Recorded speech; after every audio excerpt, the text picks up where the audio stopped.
This episode is sponsored by Paleo Valley.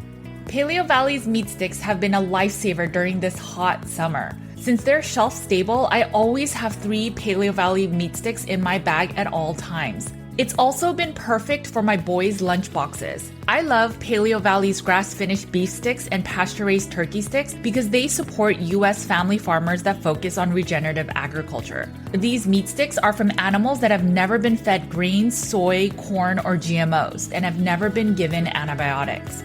The spices in these meat sticks are also 100% organic. The sticks come in 5 different flavors, and my favorite is the original beef stick, and my boys love the teriyaki beef sticks and the original pasture-raised turkey stick. Paleo Valley's meat sticks are a perfect snack and frankly a great value without skimping on quality. Each stick is about $2 with our discount code, and it comes in a 10-pack bag. Make sure to support this podcast and head over to paleovalley.com/NWJ and use code NWJ to get 15% off your first order. Thanks for listening and supporting the Nutrition with Judy podcast. Hey guys, it's Judy from Nutrition with Judy.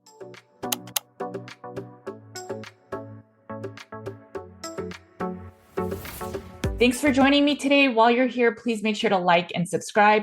If you're listening to this on podcast, please make sure to follow. My name is Judy Cho, and I'm board certified in holistic nutrition, and I have a private practice where we focus on root cause healing, and that often starts with the Carnivore Cure's all-meat elimination diet. Today, I had the pleasure of sitting down with my friend and mentor, Dr. Alan Gruning. He is a CIRS medical provider. Dr. Gruning works out of Florida. He's, I think, specifically based out of Fort Myers. Dr. Gruning shares so much about his CIRS journey and how he started treating patients with CIRS. For 17 years, Dr. Gruning cared for acutely ill patients as an emergency medicine specialist. He is a fellow of the American College of Osteopathic Emergency Physicians, and he is board certified in emergency medicine. Dr. Gruning is a Christian physician and seeks to heal the whole person, body, mind, and spirit, and he's had great long-term success for his patients. His main practice, the Fibromyalgia Fort Myers, has helped so many people heal with chronic inflammatory response syndrome. Dr. Gruning has been a physician for over 16 years, and he started having his own chronic fatigue illness. As he started healing, he started looking more into mold illness, and we talk a lot about that in this interview. Dr. Gruning also has a free clinic where he helps people that do not have financial resources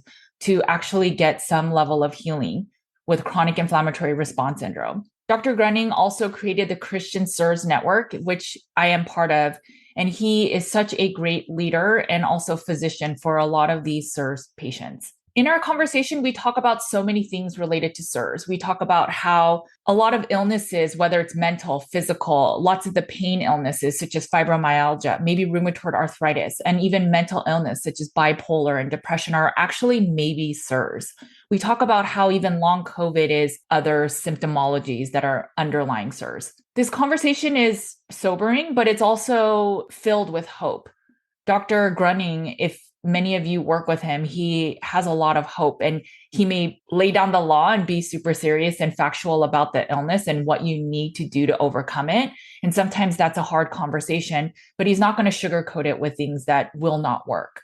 He ultimately wants a lot of us to heal and even come to Jesus, but he truly wants people healing, and you'll see it in this interview. Dr. Gruning is also very open. He didn't know about carnivore before working with some of our community members, and now has been open to carnivore. He is willing and open to do things to help people get to root cause healing. Let's get right into the interview. Hi, Dr. Gruning. I am super excited to have you join me on my channel. You do so much for the communities. I'm super excited for everyone to learn more about you.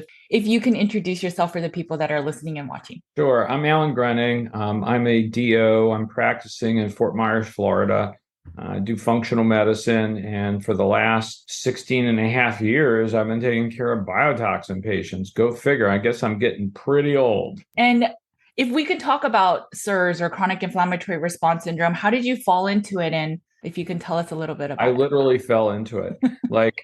I was in my regular practice doing traditional medicine. I had been an ER doctor for 17 years. So that was my life mostly, doing traditional medicine, saving lives. And then in 2001, left all of that to open up my own practice. And I was doing auto accident care and primary care. And around in 2004, I started to get sick. And like, I was like, my nurses would like find me like falling asleep in my office, like in the middle of the day, and they'd be like slapping me, like, Alan, wake up. We got patients here to do. And I'd be like falling asleep in front of the patients. I'm like, what is wrong with me? I have no energy to do anything. And so I went to see, some of my friends who are traditional, doctors, and they're like, Alan, none of your tests. I think you're just overworked. You're stressed. You need a break. I'm like, no, I'm not. I don't need a break. Like, there's something wrong with me. So that began a quest into functional medicine, which at the time in 2000, so there wasn't such a thing as functional medicine. Like I had to like go to all these courses and read books and do things to kind of learn how to fix me, and figured out that I had autoimmune thyroid problems, and came to find out that I had CIRS later, but started tinkering with some of my patients who had fibromyalgia in my practice. And so there was one patient Kathy, who said to me one day, she said, Dr. Gruning, I have mold illness. I'm like, what is that? Like, I don't even know what that is. I never heard of that. She goes, oh, there's a Dr. Shoemaker, and he's big into this, and you need to learn how to do all this. I'm like, Kathy, I don't have time for any of that. Like, that sounds like a lot of work. She goes, yeah, but I'm so sick. I don't know what to do. You have to help me. Fine. So I went on, looked at a couple of his videos. And I'm like, this is way over my head. Like, I don't know how I'm going to do any of this. Immunology? Like, what's that? I didn't learn any of that in school.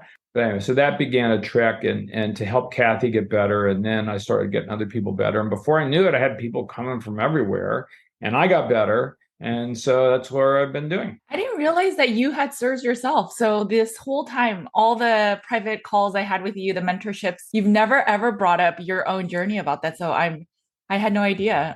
It just I just figured that most of us, Judy, who are doing this because we probably went through it. Like, that's the way God works. Like, he allows you to go through this stuff so that then you'll understand it and have empathy and compassion for people. And then you'll throw yourself into like trying to help people get better because you went through it. Right. No, it totally makes sense. For the person that comes to you that maybe they never heard of CIRS, what does a patient that has CIRS sort of look like, or that you commonly see? I'd say that there's different kinds of types. So there's the person that comes to me and they have typical symptoms of fibromyalgia. They have pain all over. They have fatigue. They have brain fog. They have gut problems, headaches. They have everything. Then there's the group that don't have the pain so much, but have chronic fatigue. They just are exhausted all the time. They can't keep up. They can't do things. Then there's the people who are having more brain issues, neurocognitive problems, or strange neurological symptoms that no one else can kind of figure out. Like, I have a guy now who has Parkinson's. He's young. He's like 40. Like, why would somebody, that's 40-year-old have Parkinson, right? And the neurologist, he's seen 3 of them, including somebody at the Mayo Clinic. And they're like, you have Parkinson's. Here's some drugs. We don't know why you have it. No, you have it because you're living in this water-damaged, moldy building in Cape Coral. I mean, there's a reason for this, right? So, and then I take care of whole families that are sick from this. So right now I have a family I'm trying to help that got sick from military housing in San Diego, and they're fighting the Department of Defense, and but they're all doing better. Like, now we got them out of that into a safer place and provided treatment. They're all getting better. It's amazing, and they're doing amazing. So those are kind of the main ones that I see. People with inflammation, which you're used to dealing with, because a lot of people come to you because they have inflammation, right? And then they decide that the diet alone isn't fixing their inflammation, and they've already got a cabinet full of supplements that they're taking that's not fixing their inflammation, right? And they're like, oh, maybe there's something more to this that I need to look into. Do you run into people in that subset of also struggling with mental illness? As an example, I have 2 clients specifically that were diagnosed with bipolar at a very young age, and they have CIRS. And so I question now that diagnosis to be valid. It's not.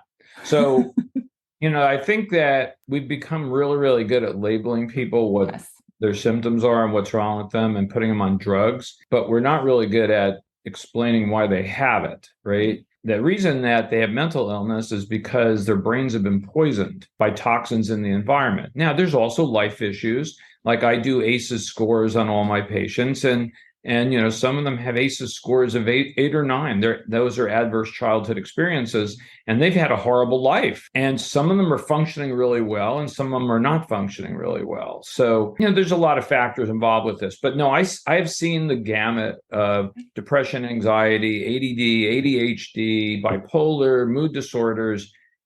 And the people who go through the CIRS protocol get better. Yeah, I have a client that lives in Florida. I don't remember where exactly. And I thought she was suffering from CIRS, and it was before she was willing to test. And she went on vacation and said she felt really good. And then as soon as she went back home, she felt that she wanted to she had this dark cloud come over her. And she literally told me that when she was driving, she wanted to run into the oncoming traffic. And that's when she realized, I think I should test, because something just flipped the switch for me. And now all of a sudden I'm really depressed back in my home. And lo and behold, she has CIRS. So it is really fascinating. As we're talking about Florida, of all the cases I get, we get the most orders from Florida. And maybe there's a correlation between lots of carnivores in Florida, and that's why they're finding me. I don't know. But is there a connection with CIRS and Florida? And is Florida just not that ideal? It's not. We're the CIRS capital. I mean, okay. So since Ian hit Fort Myers here back in late September of last year, we are the CIRS capital of the United States. Like, there is no place that has more CIRS than here. And there's tens of thousands of people here living in water damaged structures, and most of them have been remediated poorly. And they're going to continue to live in those environments and get sicker and sicker and sicker. So I think as you look at the number of hurricanes that have come through Florida and the amount of damage that we've had here, there's a lot of CIRS in the state. Well, if there's a lot of CIRS, there's a lot of inflammation, right? If there's a lot of inflammation, they're looking for help, and they're coming to you and figuring, well, maybe the carnivore diet's going to fix me. And it does to some extent, right? I mean, it's helping with a lot of the symptoms, but it's never fixing the underlying problem. And so hopefully, through you and the education you're providing now, people come to understand that there's more parts to this than just being a carnivore. If I had CIRS and I lived in Florida, do you recommend moving? I mean, what are your thoughts? Because I know it's beyond just the water damage building. There's also the algae bloom, the red tide. If you can just talk a little bit about that. It's hard here. Yeah. Because of our genetics, we have a big problem with red tide here now, which is dinoflagellates in the water. And it's more toward middle to southwestern part of Florida on the West Coast. And it's going to be bad for the next 2 years because of all of Ian and the debris in the water and all the stuff that's happened here. We're going to have red tide for the next couple of years. So I won't be going to the beach. So I don't know why you'd want to come to Florida if you can't go to the beach. Like, why would you be here, right? So that's an issue. We do have a lot of canals here, and the canals have stagnant water that grow blue-green algae. That's another problem, right? We have high humidity levels here, very high during the summer. And that's a problem. But, every place in the country has their own issues. Right. So like a lot of people are like, oh, Dr. Gruning, I'm just going to move to Arizona and I'll be great there. No, we have lots of CIRS patients in Arizona. Like we have lots of CIRS patients in New Mexico. Like you're in Austin, Texas, you got tons of CIRS patients. Like they're all over the place. Because every place has a structure that can have a leak, that can have water damage, that can have interior problems. It's not all about the outside. Yes, it is more challenging to be in Florida. I'll give you that. So over the months of working with different CIRS practitioners, I've talked to you a lot, and we've talked about the dilemma of there are so many people that are sick with CIRS, and there's not enough of prescription writing doctors and practitioners. How do we marry this issue that we're starting to come into? I don't know.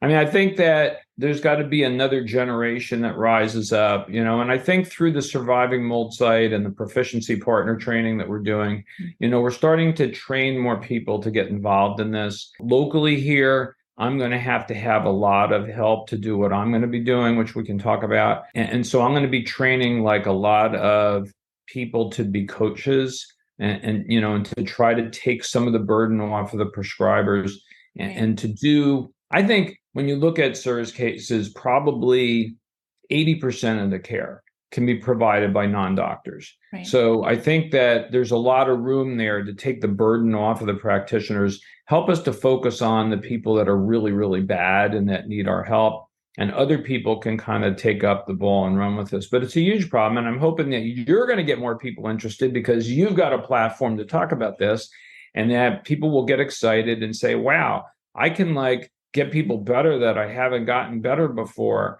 And instead of just giving them a pill, I can actually fix their problem. Like that should be exciting to some people. I totally agree. It's been a challenge just from myself where people will ask me after they do blood work, well, why can't we just work with your team? You've been guided by Dr. Shoemaker, and it's because I don't have prescription rights. And I know it's this fine balance of, well, maybe I shouldn't have just recommended CIRS and have all the doctors work on it. But I see this dilemma where there's so many chiropractors, naturopathic doctors where they can't prescribe. And so instead of recommending CIRS, they have all these other binders and other things that you don't need with the prescription, but people aren't really healing with those things. And so we do need doctors that have the prescription rights to get these medications. And it's a constant problem I see, but I think you're right. So much of the work, the hands-on day-to-day support can be done by coaches, but we just need people that have the prescription rights. And I think you're one of the few doctors I work with that say, I can do the prescription stuff and maybe the rest of the coaches do the more hands-on or day-to-day stuff. Yeah, and I think that I'll make a couple comments. One, I think having the lab work done before they come to me has been hugely helpful. Okay. So I wouldn't discount the importance of that, because then on their first visit, I can kind of morph right into their treatment. Like if they're ready to, they've learned a lot, they already know a lot, they've got their test results back, we can try to get that started on their first visit, where normally I would never try to do that. So that's one thing. I think that there's a lot of issues involved with this. And so let's talk about, like, my average patient that comes to me has seen 10 to 15 other doctors before they ever come to me, right? And they have spent $50,000 to $100,000 of money on needless medical care. Like that, as soon as I talk to people on the phone, the first thing I say to them is like, that's coming to a stop. We're never going to allow this to ever happen again. No more urinary mycotoxins, no many IV ozone therapies, no more IV chelation therapies, no more infrared saunas, whatever it is that you've been trying to do that's not working, that you've bought, we're going to put a stop to all of that. Because it seems like in functional medicine now, there's functional medicine chiropractors, functional medicine this, functional medicine that, and everybody seems to have like a gimmick, and the gimmicks are all cash because they're trying to generate more money for the practice instead of just getting people better. Right. And I wish it wasn't that way, but that's the reality. No, I agree. And I think I saw it online when I share some content about mold. I mean, there are so many people talking about mold, but when you see the recommendations from there, it's the stuff that they can get access to, right? Whether it's the binders that are the activated charcoal, chlorella, glutathione, these are simple, easy ones, or doing the urinary mycotox test. It's easier than getting someone's blood work and having to have them pay for more expensive ones. And it's unfortunate because, I mean, I could go that route, but I know it doesn't work.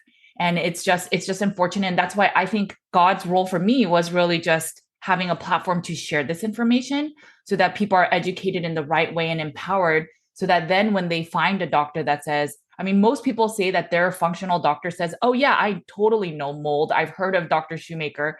But when they go into the process, they're actually following Dr. Nathan or Neil Nathan's stuff and the mycotoxins test, and then they don't get better. And so eventually they'll come back and they'll test for CIRS. And it was, what a waste of a year that you could have just tested for CIRS. It was a waste. Yeah. Right.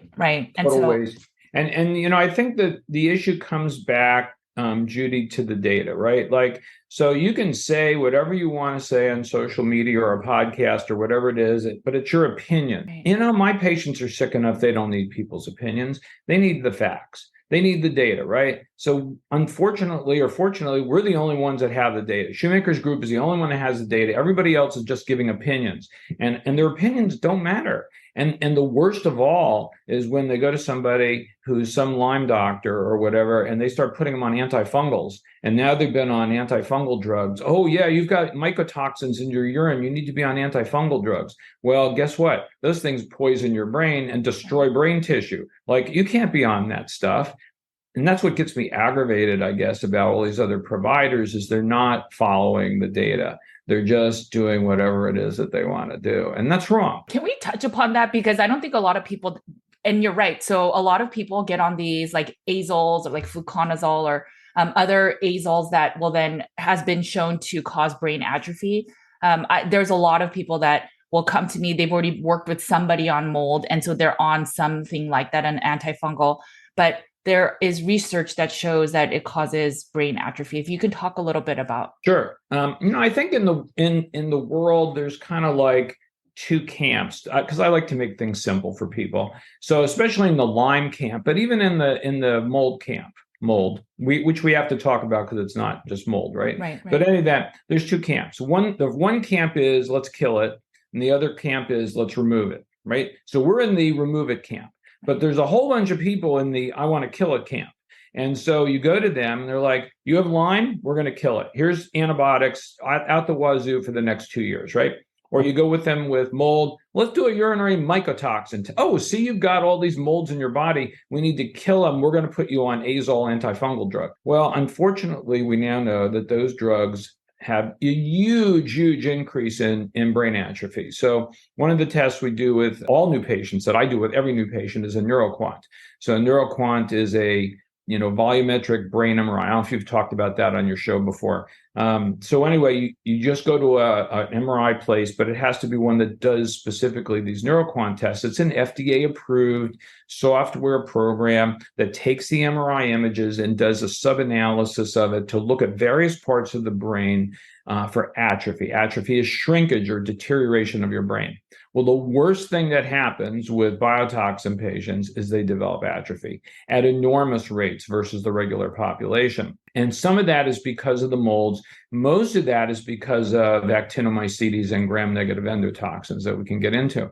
And so when you see the neuroquant, you do the analysis of it, and you see all of these areas of brain atrophy, it's horrifying because these people can't think. Like, they don't remember anything. Like, they go in a room, like, why am I here? And where did my car keys? Where are those? Like, they don't remember anything. And their spouse is saying, like, this isn't the same person I married. Like, they're nothing. Their brain's going, do they have dementia?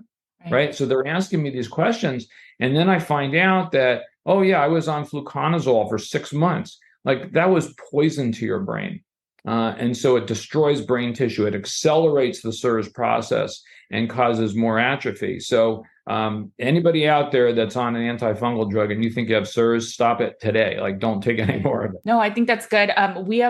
There's a young child in the oncology. She has leukemia, and they did some type of testing inside. It wasn't obviously CIRS markers, but they found that she had fungal overgrowth, and they put her on an azole. And I told the parents, you need to get her off. And I shared the study. So he is, but it's just, there was so much misinformation he was being taught even in the hospital. So it's just unfortunate. You brought up actinomycetes, endotoxins, and you even brought up the algae bloom as well as red tide. So obviously it's not just mold that CIRS affects. Can you talk a little bit about these other things? There are multiple biotoxins. So, and it depends upon what your HLA genetic type is as to how susceptible you are to these other things. So some HLA types are only susceptible to the things in a water damaged building. Some are only susceptible to chronic Lyme disease, although in practice, we see a lot of crossover in those types. Some are multi-susceptible. So I'm a 4-353, so I'm multi-susceptible. So that means we can get all the biotoxins. So what are the other biotoxins? So besides indoor toxic molds, it's a group of organisms called actinomycetes, and then gram-negative bacteria, which is the same stuff growing in the hospital that's multi-drug resistant, like Pseudomonas, Klebsiella haemophilus. That can grow in your house too. So there's those biotoxins. Then there is chronic Lyme disease, Borrelia. That's a biotoxin. Ciguatera fish poisoning. If you've ever had that, it's pretty nasty. You get that from eating bad reef fish. That's a biotoxin. Brown recluse spider bites are very interesting because as I start to delve into patients' history, they're like, well, I had a spider bite when I was, but did it leave a mark? Did it leave a permanent scar? And they roll up their pants leg and say, yeah, here it is. And it's like, oh, that was a brown recluse bite. That was another biotoxin, right? And then Pfiesteria, which that's where Richie first got interested in all this. It's an estuary syndrome. But red tide and blue-green algae are similar to that. Those things can make you pretty sick. And the final one is COVID. COVID's a biotoxin. So COVID turns on your genetics and makes you start to react to water damaged buildings. So all these people with long COVID syndrome really have CIRS. No, I have absolutely seen that as well. So I think long COVID is actually possibly most likely CIRS. I definitely see that. I'm sure the next question that people are thinking is, well, depending on what I have, is the treatment different?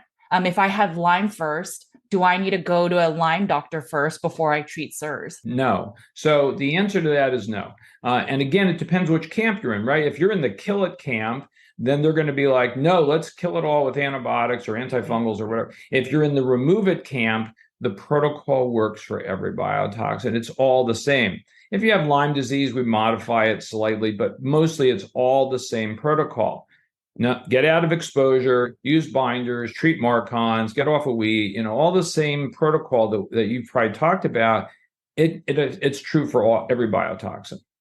And then when you so for a water damaged building home, because that's where most people get sick, there's also actinos and endos. And when I first started, I was just testing for the mold side of it, so the fungal overgrowth. Do you recommend that? Because it gets more expensive and we can talk about the affordability, but do you recommend people from the very beginning, not just doing a ERMI or Hurts Me Too, but also doing the actinos and endos? And if so, why? Yeah, so if they can afford it, I ask everybody to do test 7 from EnviroBiomics, which includes the Hurts Me Too, actinomycetes, and gram-negative endotoxins. And the reason is, as we've looked at Gini studies now, the transcriptomic studies that we've done on patients, thousands and thousands of them, we realize now that the pathology that we see in CIRS is only 10% from mold. Mm-hmm. So the rest of it is coming from actinomycetes, like probably 50%, and then gram-negative endotoxins is probably 30%. And I see this in my practice all the time. I see homes that have tons and tons of actinos in it, and they have really very little mold, and the patient's brains are deteriorating. And this is a common problem. So I do recommend testing that initially, and it is expensive. It's $500 to do that test. And I just try to tell people, but yeah, you don't have to hire anybody to do it. Like, you're saving that cost. You don't have to bring in an inspector yet. We're just going to screen the house. But if we don't get this right, nothing works. Now, there are people that just can't afford $500. And so then what do we do with them? So then I do the following. I have them do a Hurts Me Too and the endotoxins. And that's about $220 or so. And then I just assume that the actinos are going to be high, and I teach them how to decontaminate their home. Their environmental testing results show that there's either a high Hurts Me Too, there's a lot of toxic molds, or there's endotoxins. To me, that's a decision point of, I need to get somebody into their house to take a look around. Like, we got to find out why that's high. Okay. If those come back low, I don't really need an inspector. I need to decontaminate their house. Mm-hmm. That's what's going to happen next. And I can teach people how to do that. So what is the difference in treating a home that has the actinos or endos, the fungal or the endos, versus treating actinos? So, and that's what I was just kind of alluding to. So, let's say it's one of my patients here in Florida, and I have them screen the house, and they have Aspergillus penicilloides of 400 scores. And even though the Hurts Me Too score might be 10, I'm not happy with it. Like, I don't think any CIRS patient should be in a home with Aspergillus readings over 100. Like, they just shouldn't be there. So even though the score may not be that high, I'm like really concerned. Or let's say their endotoxin readings come back at 300 or 400. That's very concerning.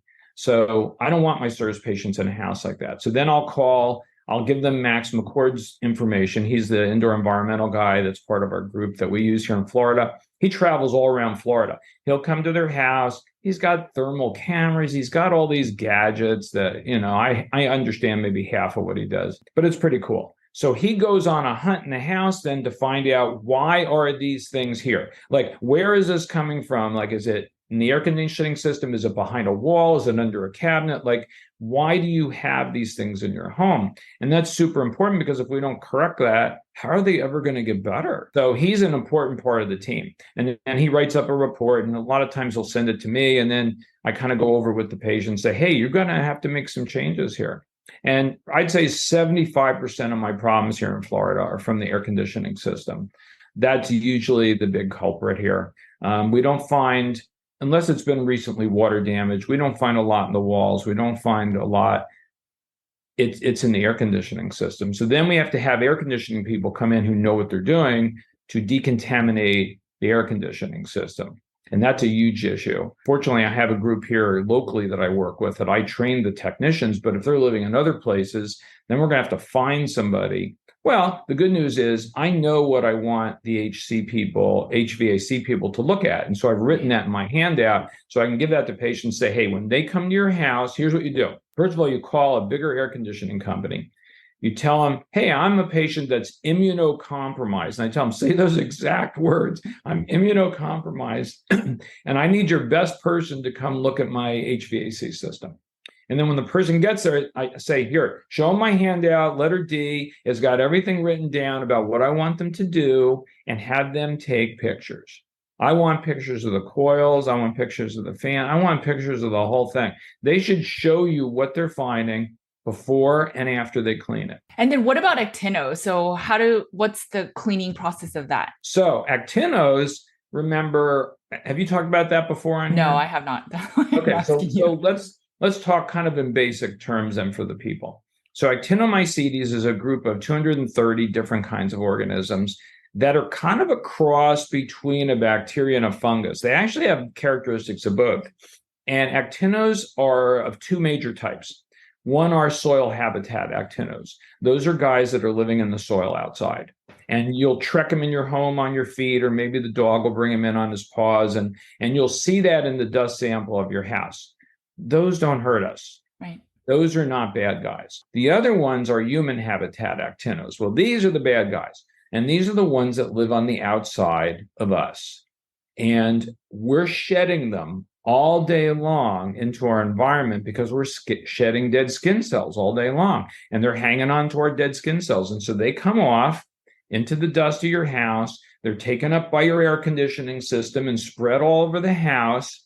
And so now they weren't as much of a problem when they were on your skin. They're a much bigger problem now that you're breathing them in. Right. And they activate your innate immune system and set off the inflammatory cascade that we know as CIRS. And so we can measure those in a dust sample. There are indices that we look at that we have correlated with certain lab tests so that we know, for example, when the PI index is over 2, that's what's fueling that cytokine TGF-beta1 to be so high. And so then we can say, okay, well, your TGF-1 then, the reason it's 10,000 is because your environment is full of actinos, right? And so then we have to say, okay, well, let's clear out all these actinos. Well, how are we going to do that? It's not that easy. People are like, well, can I do this myself? I'm like, yeah, but I'm going to have to teach you what to do, and it's hard. So there are companies that you can bring in to try to do it. The question becomes, can you trust that they're actually doing the work? Like, you're not there watching them. Like, I have, patients that have Ring video cameras and all that stuff. And I have videos of these guys just standing around smoking. They're not doing anything. Yeah. So you can't just assume that you're hiring some remediation company and the guys are going to come in and actually do what they're supposed to do. In the end of the day, they may not have done any of it. So that's why a lot of patients are like, well, just teach me how to do it myself. So getting rid of actinomycetes from your environment involves two things. One, you got to get it off of you and everyone else who lives in the home. So one of the ways you can do that is with a special soap that we've started using called Defense Soap Body Gel. And it works really well. It's all natural ingredients, essential oils, and there's nothing toxic in it. So that's like a good thing to use in the shower every day for everybody that lives in the house. So that's the first thing I tell them is everybody in the house is going to have to start showering with us every day. And the second thing is then you have to decontaminate the house. And that's a lengthy process. But one of the big things besides cleaning bathrooms and stuff is you got to get a HEPA vacuum, which is not cheap. A Miele HEPA vacuum is $800. Oh, wow. So it's an investment in your future. Instead of hiring the company for $20,000, you're going to buy a vacuum for $800, right? So there's a trade-off there. And then you have to vacuum the entire house, the floors, the walls, everything, furniture, the entire house has to be vacuumed. It's a laborious process. So I've done 2 homes already myself. I did my house I do my daughter's house. My house is 2,200 square feet. My daughter's house, 3,500 square feet. Took my 2 days to do mine, 3 days to do hers. I vacuumed every stinking wall. Like, it's a lot of work. Lauren was wiping down all the surfaces, cleaning out drawers. We were washing clothes. It's a whole nother issue. Doing everything to decontaminate her home from the actinos, because she had a lot of actinos in her home. So it is doable, but there's a process. And air filtration is a big part of that. You need to have the right air filters, which I don't know if you've talked about that before, but if you want, we can get into that.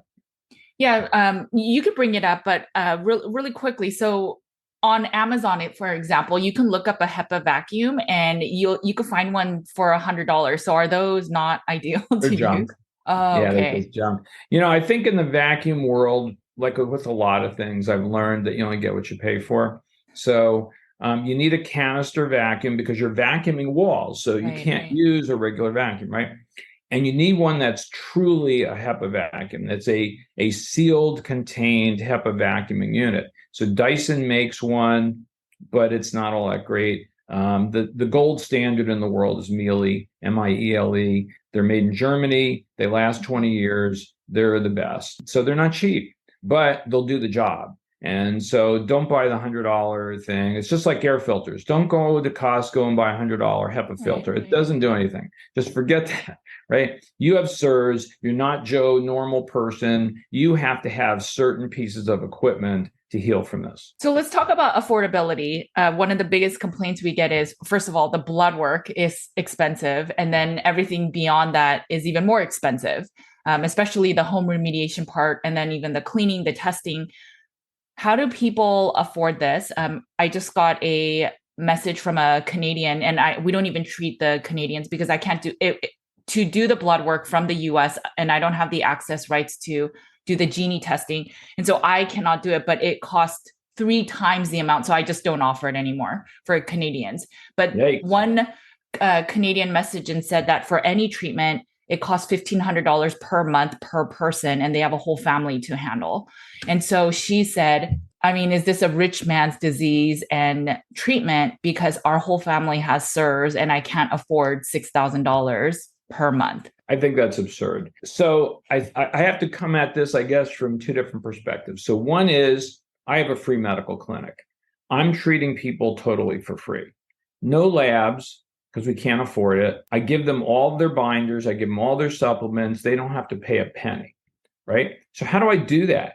It's because we know through certain screening tests that these people have CIRS, symptom inventory and VCS testing. If they fail both of those, I'm 100% sure they have CIRS. So I don't need the blood test to tell me that. Yeah, there's a lot of cool stuff I learned from doing the lab work, right? But I can live without it if I have to. And if the patient's okay with that, and in a free clinic environment, that's what we do. I have a local health center here that'll provide me some very basic things like a blood count and metabolic panel. They'll even give me their thyroid levels, which are super important to me, vitamin D levels, so I can get some basic stuff. So I tell patients who are not in that environment that are coming to me, listen, there's a few basic things that we probably should know, but otherwise, if you can't afford to do any more testing, we don't have to do that. As long as you have the symptoms, you fail your visual test, or we've had documented exposure and you just look like a classic, CIRS patient, and they're okay with that, I go ahead and just treat them. So I gave a talk at our conference a year ago called CIRS on a Budget. So I'm kind of used to doing CIRS on a budget. So there are ways I don't want to say cut corners, to modify the protocol a little bit to account for financial needs. Your free clinic, you have to qualify though, right, for that. So then your other clinic, do you also use some of those hacks, I guess, if you want to call it that? Yes, I do. Okay. I think that every CIRS practice is going to have patients who are just barely getting by. Right. Like they have enough money maybe to pay for the office visit, but that's about it. And so I really want people to conserve their resources for the house. Like that's more important to me than anything, right? Is getting the house fixed up. And that's a whole nother subject. Like, what do you do when there's no place to go? Like, that's a whole nother subject. But in any event, so I think that I've learned a lot from taking care of people at my free clinic about what things you could modify to do that in the real world with other people, as long as they consent, as long as they're okay with that, they get permission to move ahead, that they understand, yeah, I've looked at this, I have CIRS, I know I have CIRS, I don't need all these lab tests to prove I have CIRS. I'd like them, but I can't afford them. And so let's go ahead and just treat me anyway. And I do that. So in that situation, because a lot of times the blood work helps to find the ranges, and then let's say someone's not getting fully better, do sometimes the blood work again to see, okay, where are your ranges and where are you moving or shifting with blood work? But if you don't have the blood work, do you just assume it's their home that's making them not better then? So in 16 and a half years of doing this, I can tell you that I have not had a person yet who failed the protocol other than they were still in exposure. It doesn't happen. It just doesn't happen. I mean, assuming that they're following what I have them to do, and they're doing it correctly, right? And they're following the steps the way it's supposed to be. It's step one, remove from exposure. That's the thing that trips up every single person. Now, again, I have, lots of complicated people, as you do, that have mast cell histamine issues and chemical sensitivity. And there's other things that make, the journey a little more difficult. But ultimately, they should get put to point B. And if they're not getting to point B, it's always because of point A hasn't been fixed yet. What about people with trauma? So maybe they're so skeptical about this illness. Could that impact them healing, or is it truly just the environment? Yes. Yes. I mean, now we have, plenty of studies done with our genie patients that we know a third of our CIRS patients have PTSD. So, but why do they have PTSD? Is it because of previous life events? Well, I'm sorry, going through CIRS can give you PTSD. I mean, once you've had to move out of your house, get rid of all your stuff, it's been remediated 5 times, it's still not good, you're still sick, you've been to 15 doctors, that's enough to give anybody PTSD. Well, then if you add the physiology in that's abnormal too, it's no wonder that the PTSD perpetuates, right? And so then people go out and they're seeking limbic retraining and all these DNRS and all these other things that are costly too, right? More money to spend, and aren't really fixing the problem, because you have to go back and fix their underlying physiology first. Otherwise, none of that helps. So how much is mindset and faith and the belief that of hope really come into play with CIRS? Everything. It's everything. And obviously, I'm a Christian physician. I bring my spiritual life and faith into my practice every day. I offer to pray with every single patient that I see. And in 16 and a half years, I've had 5 people tell me no. Everybody wants that because they've kind of come to the end of the rope. They don't know what to do anymore. And so I try to make sure that at the end of our first meeting together, I ask them this question: do you have hope? And they're like, I think I do now. And that's where you have to start. Like, okay, I have a doctor now who believes there's something wrong with me. He's got a plan to fix me. I am not going to stay like this the rest of my life. That's the first step. And once they get that, then I just say, just a little faith. Jesus said the faith of a mustard seed, right? That's all you had to have. And I was like, just have a little faith that God's worked this all out, that you would come to Judy and I, and we would help you on this journey to get better. And so he hasn't given up on you. So just have a little faith, a little bit of hope. And then I watch it as we go through the weeks and the months, and it's growing. Like they can see that, like, yeah, there's hope that I'm going to have a different life now. And then I start asking them, all right, what's your life going to look like post-CIRS? Like once this is all done and you're all better, now what are you going to do with your life? And most of them have never thought about that because they've been sick for so long. It's like they didn't know that they had a future, but they do have a future.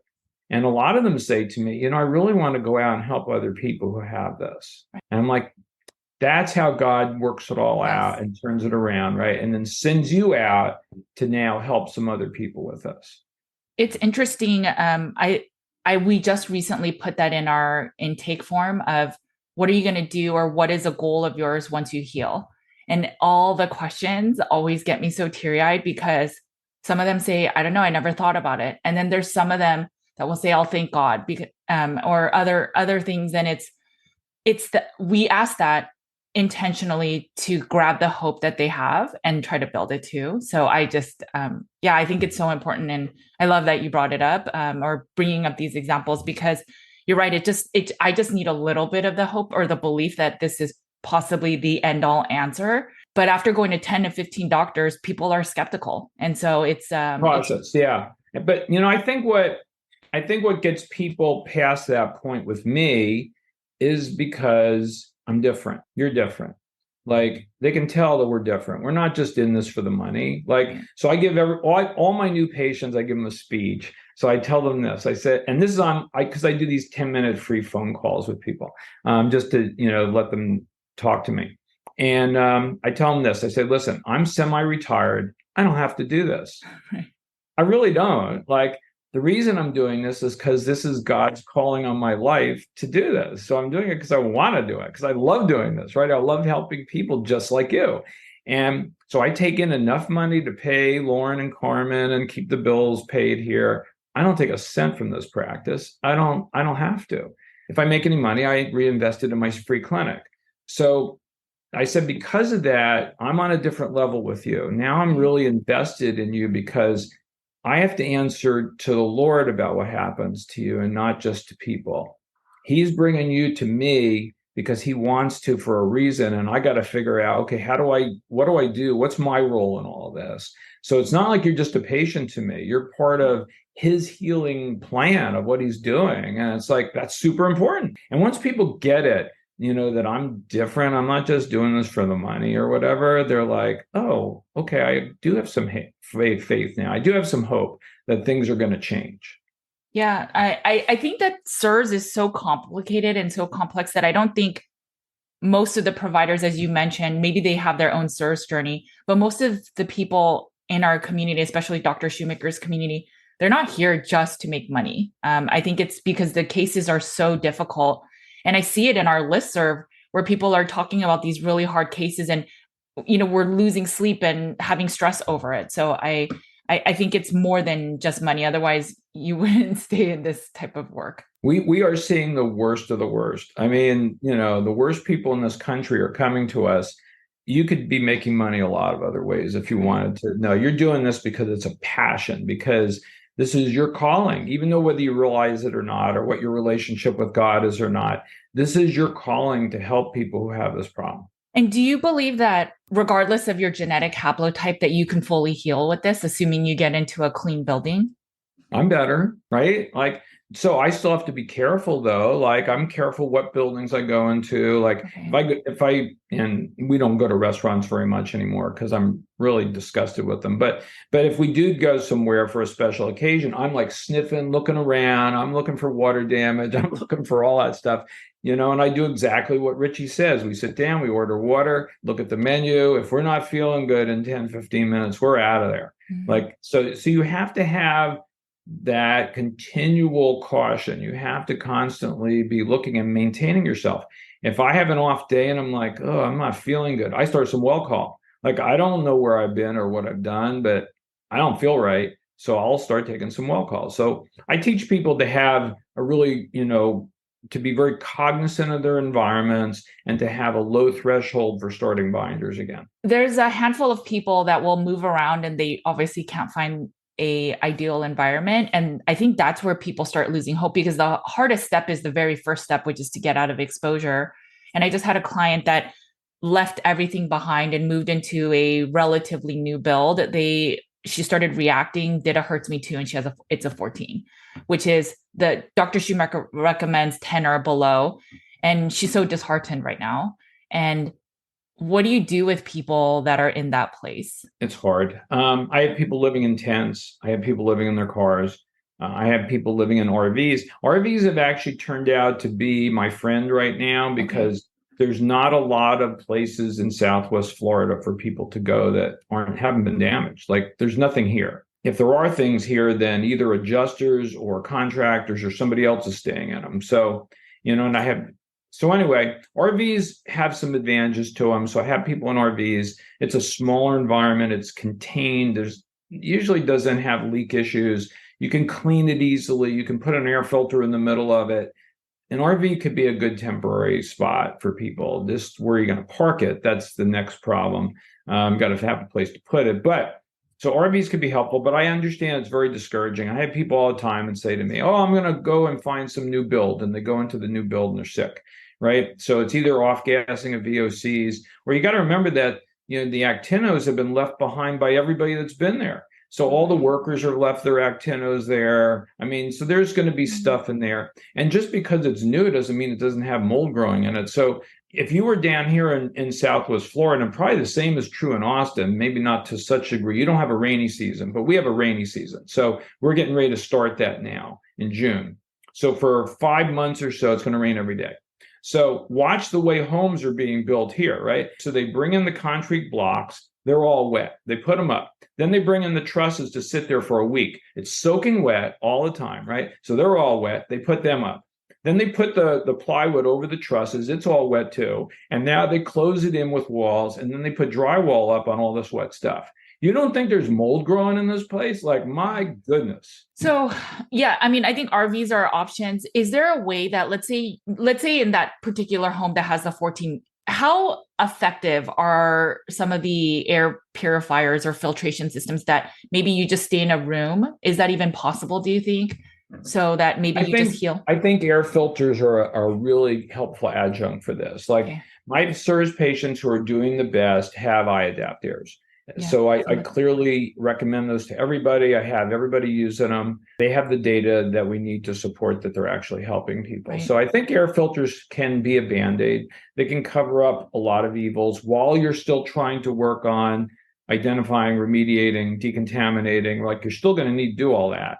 But then the air filter can be your friend, blowing clean air on you all the time so that you could try to recover from this. And then once that's all done, then the air filter helps to maintain your environment so that it doesn't get recontaminated, because it could get recontaminated. Like, the air conditioning system could have a problem, and then you could get more junk. You could be bringing stuff into the house that's got stuff on it. So I think the air filters, especially the eye adapt airs, are very helpful because it's HEPA, an ionizer, it's ultraviolet light, it's charcoal filter. It's kind of everything all in one.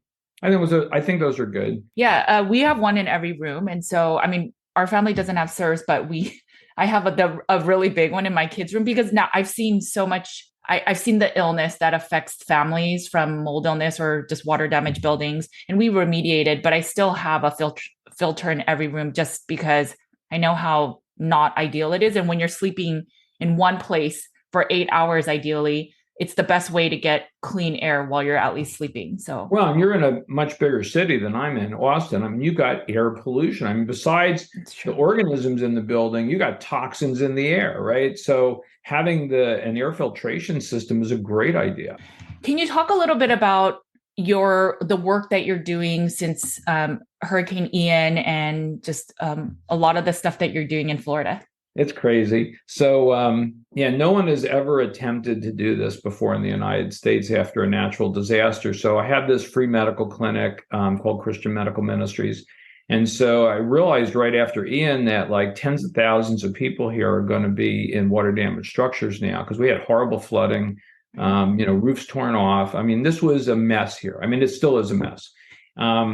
Like Sanibel Island, which is one of my favorite places to stay, was just decimated. Like, they should have just plowed under the whole island. And so what they're doing now is they're coming in there and they're remediating the structures poorly. And there's not one place left on that island I will ever go into. Like, it's going to be horrible. So anyway, I've got this free clinic, and I was asking the Lord what to do. And he's like, Alan, you got to go out and take care of these people. I'm like, how am I going to do that? And he's like, well, you got to at least take care of the ones that don't have like insurance and money and stuff. So he gave me this vision to set up like these 8 mobile clinics throughout Lee County, and to staff them with volunteers and some paid staff, and to treat these people for free. So that's what I'm going to do. 10,000 people over the next 2 years. That's what we're going to treat. And so, I'm meeting with partner groups that want to help with this, and the county kind of want to help, but they have no money for me. So money is always kind of the rate limiting step in all this. But I have a lot of donated resources to be able to, like, one of the places called AmeriCares. So they provide medications to like mission organizations throughout the world, and also free clinics here in the United States.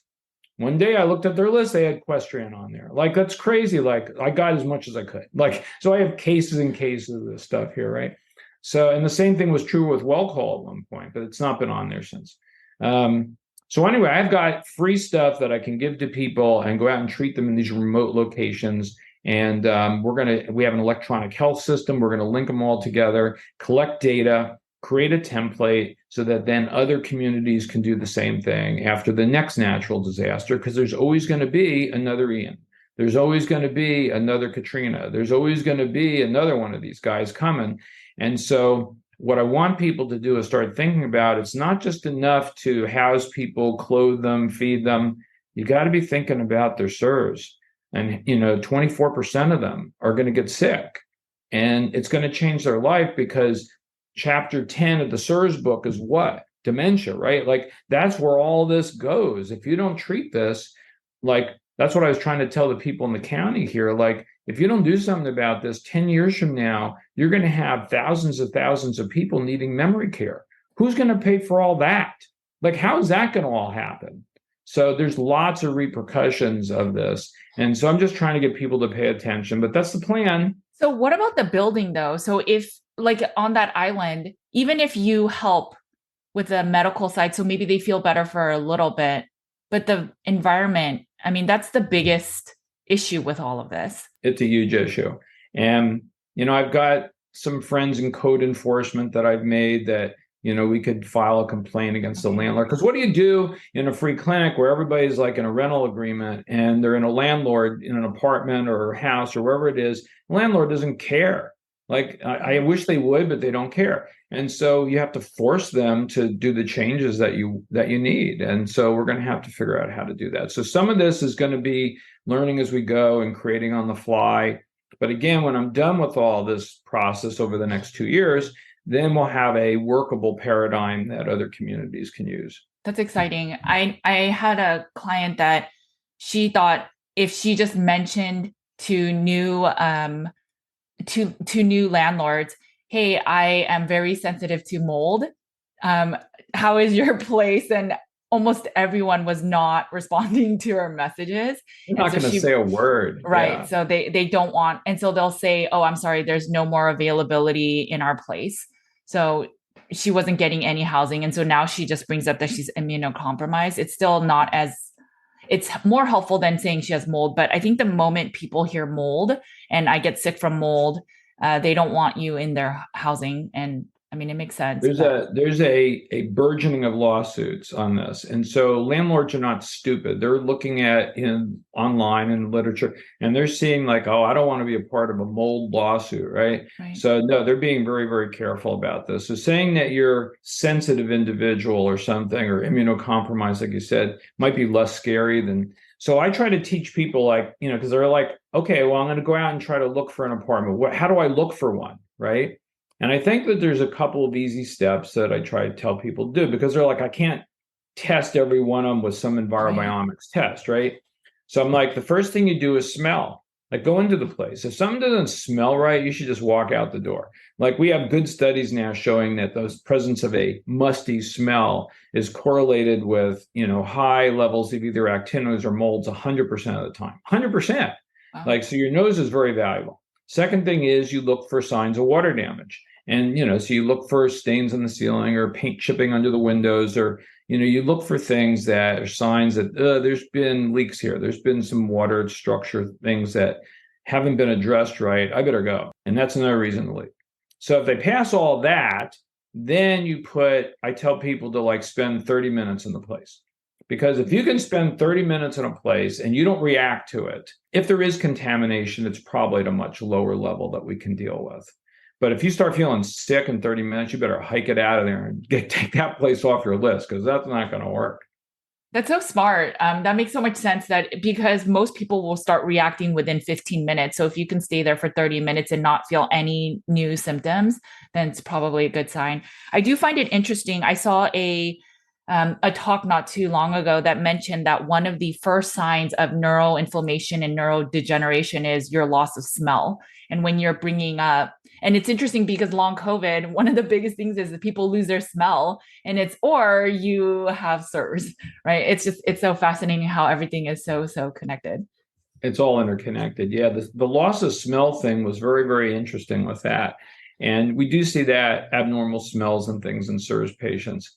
But yeah, I haven't found, and I don't think anybody in our group has found a long COVID patient that didn't have CIRS. Thousands of people we've tested now, they all have this as the cause. And that's what's so aggravating is that, the government's telling us that 10% of the US adults that have had COVID have long COVID, but they're not saying why. We don't know why. We're going to do studies through the NIH to try to figure out why. I'm sorry, while you're doing those studies for the next 5 years, what are you going to do with these poor people that are sick, right?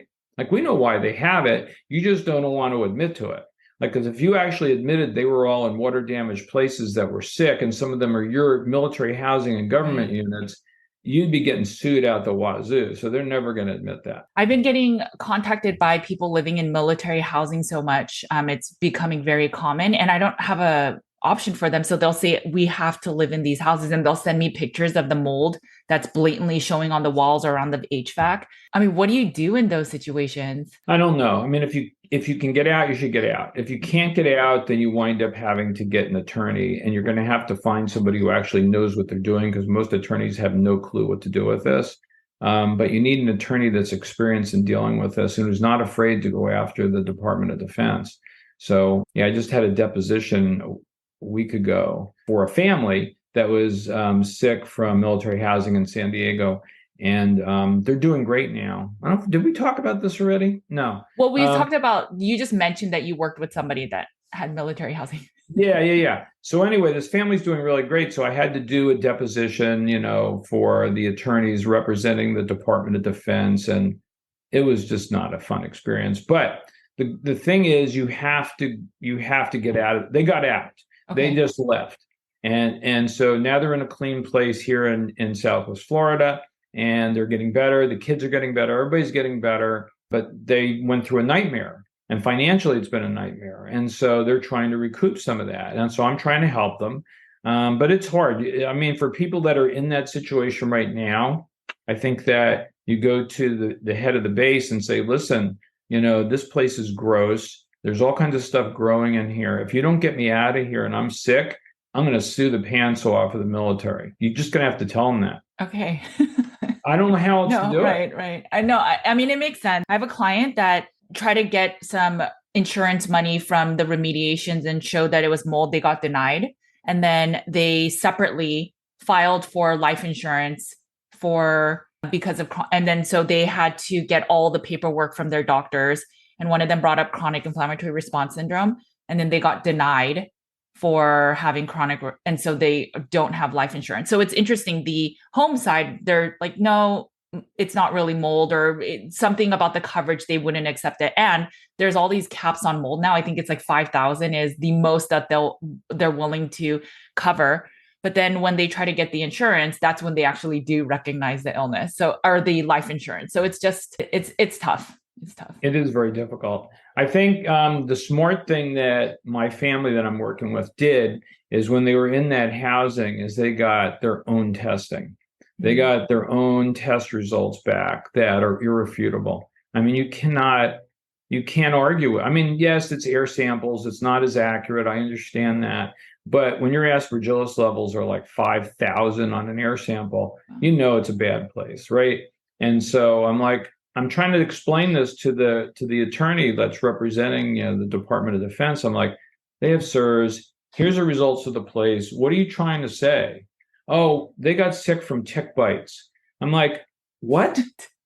Yeah, are you an expert on the tick population in Southern California and the incidence of Borrelia? I'm like, no, but I tested them for Lyme disease. They don't have that. Well, how do you know? And so I'm like, because I tested. Here's the test. Like, they don't have Lyme disease. Well, I think they got sick from tick bites. See, this is they actually didn't dispute that they had CIRS. They just said they had CIRS from a tick bite. Right. So something other than the housing. Yeah. Right. It was crazy. So, but the thing that helps us is that family had their own independent testing of that place, and it's gross. They can't really get out of this. So eventually they'll win, but they're just making them go through all these hoops. And so if anybody's in that situation currently, get your own independent test results, take some cultures, get an air sample, take pictures of everything, because in the future you may wind up needing that.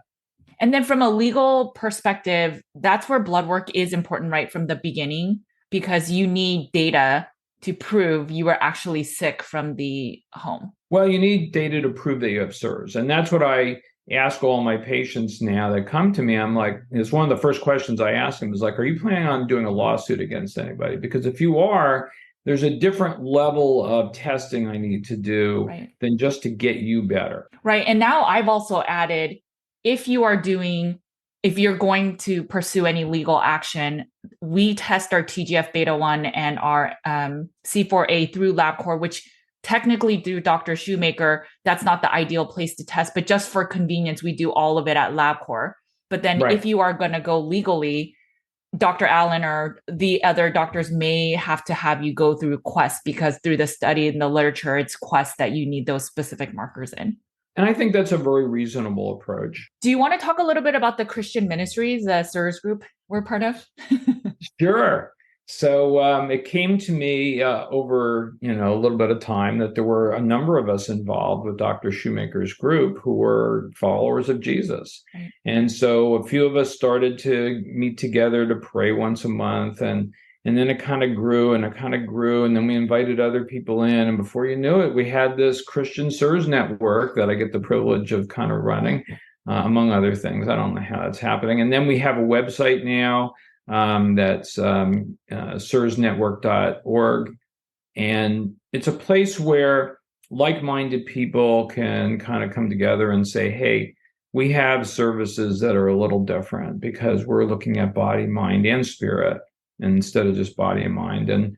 And so we can offer something a little different to people than what the normal service provider can give. And so if anybody's interested, we have a site where you can go to find not only practitioners and nutritionists and indoor environmental professionals. There's a whole group of people on there who have different backgrounds. And everybody does kind of telemedicine things now or virtual visits. So you don't have to actually live physically close anymore to partake of that. But yeah, we've got a nice group that, and we meet together still once a month and talk and pray for each other and the needs of our people that we're taking care of. Yeah, I love that. I mean, sometimes I can't make it to the meetings, but I love that even through emails, we encourage each other and ask for prayers. And I think it's one thing that was lonely just personally for me is as a practitioner, and I'm working with carnivore, some of the sickest, because carnivore, whatever they've learned online or in books is not working.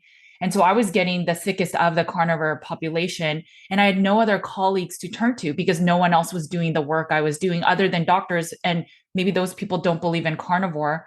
And so then when I ran into... I do now. I've seen enough of it that I'm a believer. No. And so when I ran into CIRS and all the providers, I felt that God went, because that was the biggest thing missing for me in my practice. And I felt that God gave me a team of people I can lean on. And if I had a question, I can email you and ask, what would you do in this case? And it's been so comforting in that way, just in that itself. So I'm so thankful for meeting people like you. I'm thankful that I met you because you totally have changed the way I view nutrition and all that stuff.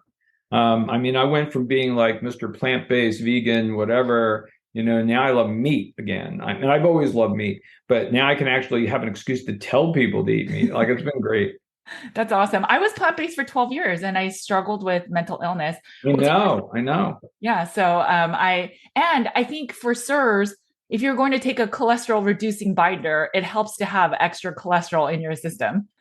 Absolutely. I'm totally with it. In fact, this young man I talked about earlier that's got Parkinson's, I challenged him the other day to go on carnivore. So I don't know, hopefully he'll contact you, but he was going to start doing some research and looking into it. Because I'm like, listen, whatever you're doing, it's not working, man. Right. You're getting worse every day. Like, we got to change this up.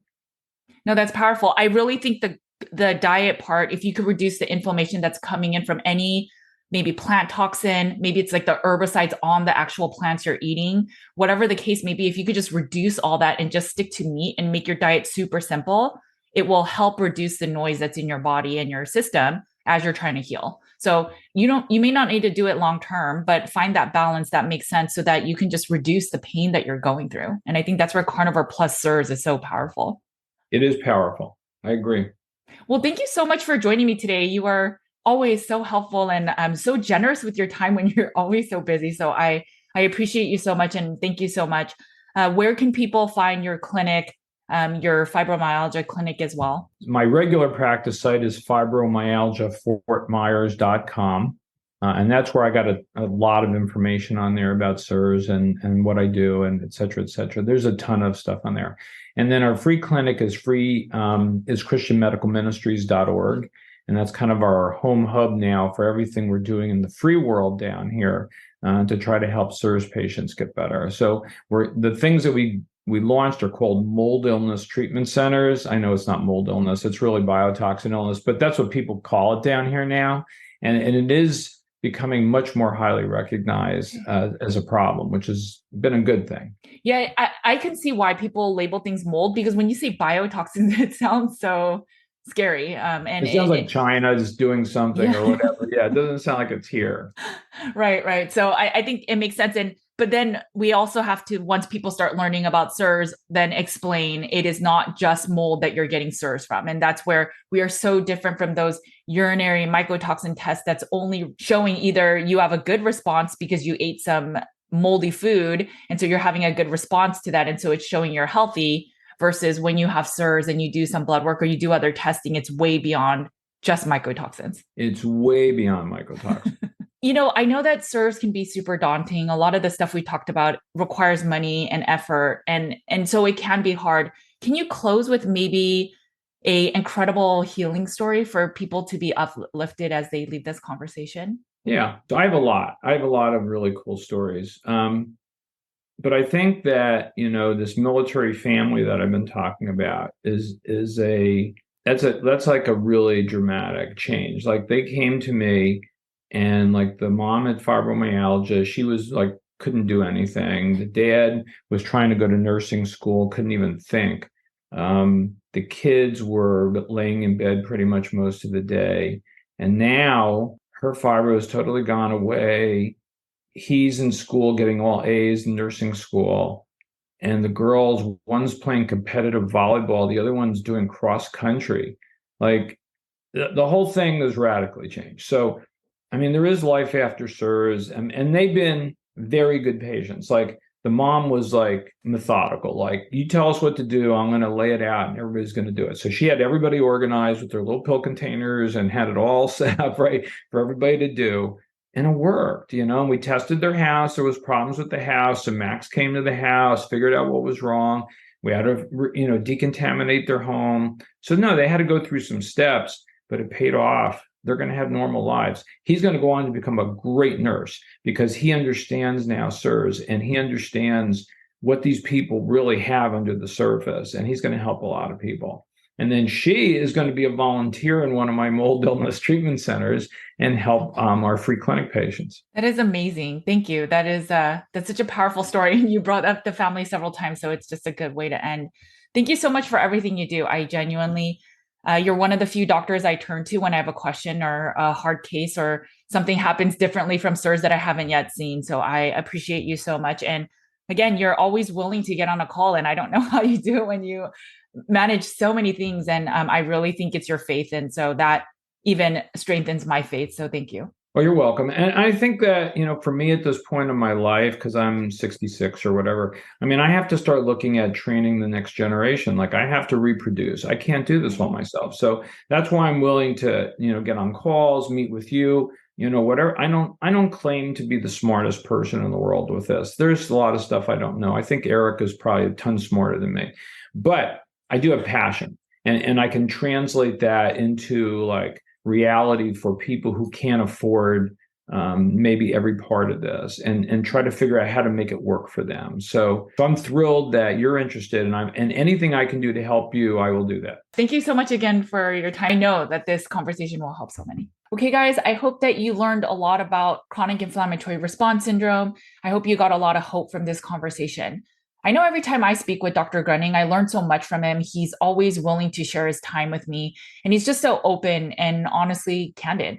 He shares a lot of information that may be helpful for you. If you are suffering from CIRS, there is a light at the end of the tunnel. I know it's such a difficult illness, and getting out of exposure, the very first step, is one of the hardest. But as you heard from him about that military family, how they were so sick and riddled with illness where they're all debilitated. And now they have a second chance at life, and they're going to give back by telling other people about CIRS.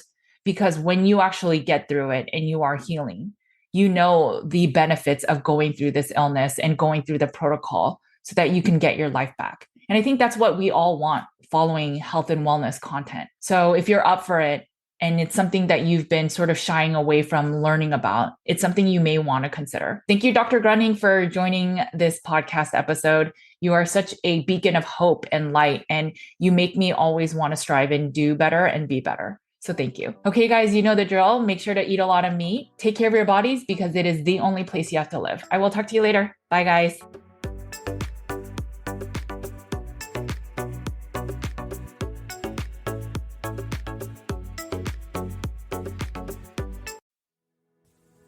Thanks for listening to the Nutrition with Judy podcast.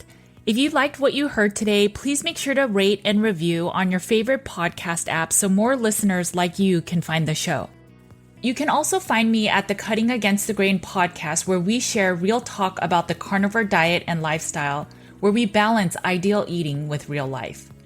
You could also find my content at Nutrition with Judy's Instagram, YouTube, Facebook, Pinterest, and TikTok. You can find Carnivore Cure in paperback, ebook, and audio on Amazon or carnivorecure.com. You can also find Nutriment, Carnivore Cure's food toxin database, at carnivorecure.com/Nutriment. I also release Nutrition with Judy evidence-based research articles and weekly newsletters with nutrition and wellness updates. You can find both at nutritionwithjudy.com. I hope Nutrition with Judy continues to help you personalize the Carnivore Cure's meat-only elimination diet and also helps you find levers to get to root cause healing. Because we all deserve to live symptom-free.